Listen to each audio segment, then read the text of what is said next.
Ndagusuhuje mukunzi wacu ari nako naguha ikaze. Iyi ni KN Radio ishakira urukumbi ry'amakuru agezweho mu Rwanda ndetse no hanze y'u Rwanda. Amakuru ababaje cyane, amakuru y'icamugongo yumvikanye mu gihugu cy'u Rwanda. Naho umupasiteri mwakunze cyane muri Zion Temple yamaze gutabwa muri yombi. Ese umupasiteri yaba ari nde? Ese yaba yazize iki? Ese abakristo nyuma yo kumva iyi nkuru y'icamugongo yumvikanye mu itorero rya Zion Temple bitewe n'uwo mupasiteri bakunze cyane, baba yakiriye gute? Ese byabereye hehe? Ibyo byose ni ibikubiye mu makuru yacu uyu munsi tugiye kubagezaho. Niba ari ubwa mbere dusuye, ndakwingiza mukunzi wacu, jya munsi y'iyi nkuru urabona ijambo subscribe cyangwa se abone, utukandaho n'akazugira kaza nako ntugasige nako tugakandaho. Icyo gihe uzaba ushimangiye yuko ugiye kujya uba uwa mbere mu kubona amakuru meza ya KN Radio tugenda tubagezaho umunsi ku wundi. Reka twitse gatoya ubundi tuze tubabwira byinshi kuri iyi nkuru ikomeje kubabaza abakirisitu bose basengera muri Zion Temple nyuma yo kumva iyo nkuru mbi cyane izindutse ivugwa ku mupasiteri wabo wo muri iri torero rya Zion Temple. Tubibutse ko iyi yo ari KN Radio.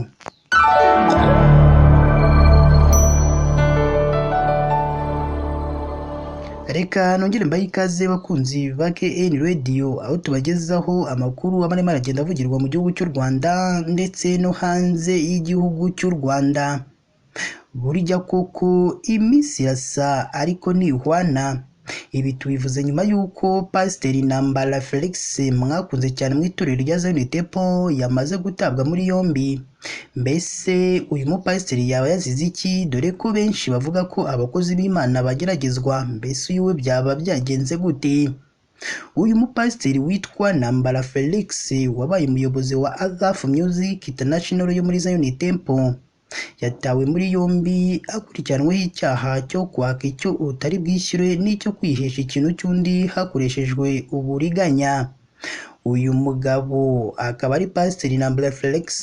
Bivugwa ko ibi byaha bishingiye ku kuba yaragiye kuba muri hoteli iminsi 25 ariko ntiyishyure. Umugore we nawe akurikiranweho ibi byaha, gusa we ntabwo afunzwe ngo dore ko bose bari bari kumwe muri iyi hoteli ariko batigeze bamenya icyo bari barimo barayikoramo.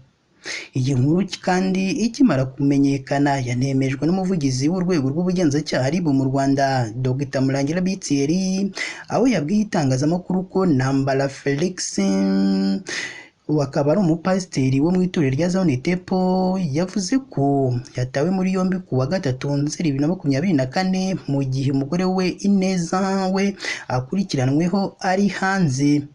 Umuvugizi w'urwego rw'ubugenzacyaha RIB mu Rwanda Dr Murangira Thierry mu magambo ye ubwo yari arimo araganira n'itangazamakuru yagize ati: nibyo koko Ntambara Felix arafunze, naho umugore we ari gukurikiranwa adafunze.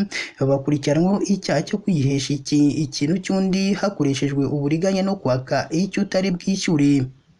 Umuvugizi w'urwego rw'ubugenzacyaha RIB mu Rwanda Dr Murangira Thierry yakomeje avuga ko atasobanura uburyo ibyaha bashinjwa babikoze kuko ngo bikiri mu iperereza. Amakuru twamenye nuko ku wa 5 Kanama 2024 Ntambara Felix n'umugore we bagiye kuri hoteli ikorera mu karere ka Gasabo mu murenge wa Remera, bafatayo icyumba cyo kuraramo bamaramo iminsi irenga 25 ariko ba nyiri hoteli ntabwo babashaga kumenya icyo bari barimo barakorera muri iyo hoteli ngo dore ko bayimazemo igihe kirekire kandi baka ibyo kurya n'ibyo kunywa. Ngo muri iyo minsi ni nako abakoreshaga na resitora mu gushaka kuhava bashatse kugenda batishyuye, nibwo nyiri hoteli yatanze ikirego baramufata baramufunga, bahita bafunga umugabo we ariko umugore we baramurekura. Umugore we yavugaga ko agiye gushaka ayo mafaranga ubundi baze bishyure. Iyo hoteli bararagamo yabishyuzaga arenga miliyoni 4,500 by'amafaranga y'u Rwanda. Uwatanze amakuru kandi yavuze ko Ntambara Felix n'umugore we Ineza hari n'abandi bacuruzi batse ibintu bitandukanye birimo imyambaro n'amavuta bifite agaciro karenga ibihumbi 800 by'amafaranga y'u Rwanda. Ntibabyishyura ubu barasabwa hose hamwe kwishyura amafaranga hafi miliyoni 6 z'amafaranga y'u Rwanda. Umwe mu bishyuza Pasiteri Ntambara yagize ati njyewe nabonaga ari umukire, imyenda namuhaye nabonaga atananirwa kuyishyura, gusa natunguwe ubwo twamureze kuri RIB, wenda reka dutegereze ko azatwishyura kuba icyaha kigiye gukurikiranwa n'urwego rw'ubugenzacyaha RIB mu Rwanda. Uyu Ntambara kuri ubu afungiye kuri sitasiyo ya RIB ya Remera mu gihe dosiye ye igitunganwa kugira ngo yoherezwe mu bushinjacyaha. Kwaka ikitari bwishyurwe ni icyaha gihanishwa n'igifungo kiva ku minsi 15 ariko kitarenze amezi 2 n'izahabu y'ibihumbi 100 ariko itarenze ibihumbi 200 by'amafaranga y'u Rwanda, n'imirimo y'inyungu rusange mu gihe kitarenze iminsi 15 cyangwa kimwe gusa muri ibyo bihano. Kwihesha ikintu cy'undi hakoreshejwe uburiganya byo mu uwo bihamye ahanishwa igifungo kitari munsi y'imyaka 2 ariko kitarenze imyaka 3 n'izaba itari munsi ya miliyoni 3 ariko itarenze miliyoni 5 z'amafaranga y'u Rwanda. RIB kandi ihora yihanangirije abantu bishora mu bikorwa nk'ibyo bigamije kwigwizaho umutungo w'abandi bakoresheje uburiganya ko batazabihanganira. Iyi ni KN Radio, dutera inkunga uyu munsi. Ujya munsi y'iyi nkuru urabona ijambo subscribe cyangwa sabone, utukandaho n'akazogera kaza nako ntugasige nako tugakandaho.